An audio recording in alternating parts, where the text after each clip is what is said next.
Southeast Asia is a key recruitment center for ISIS. More than 500 Indonesians have joined this terrorist group. Dozens have gone from Malaysia.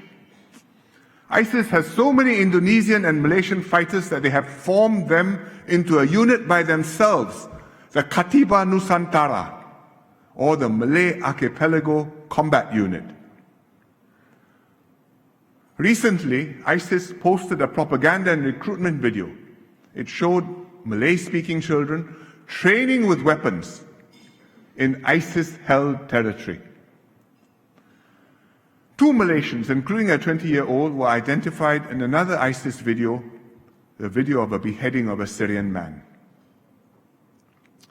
The Malaysian police have arrested more people who are planning to go, including armed forces personnel, plus groups which are plotting attacks in Malaysia.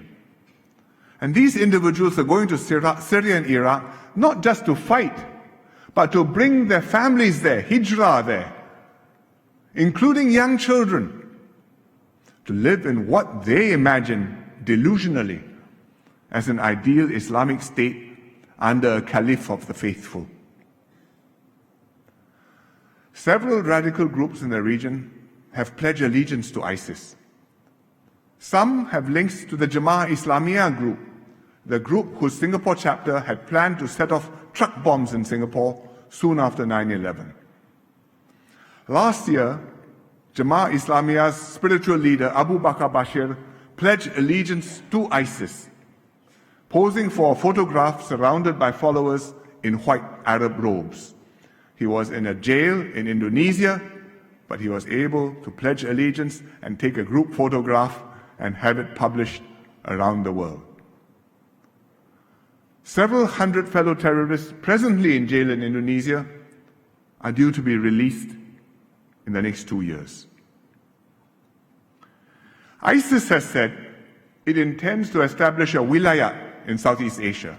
A Willayat is a province under the ISIS caliphate.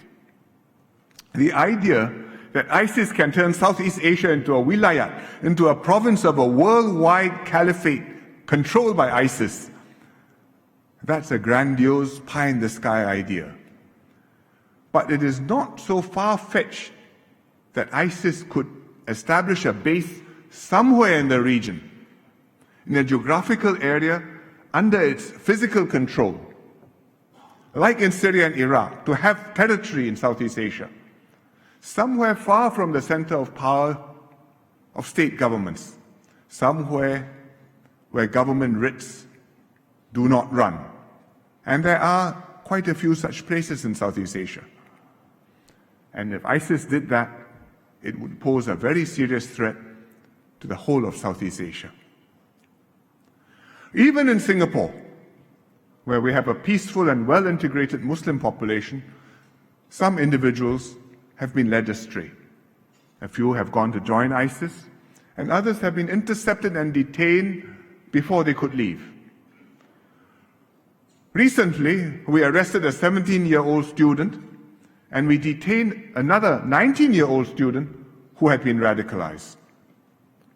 The 19-year-old was planning to join ISIS in Syria, and if he was unable to leave Singapore, he intended to assassinate government leaders here, including the President and, for good measure, the Prime Minister.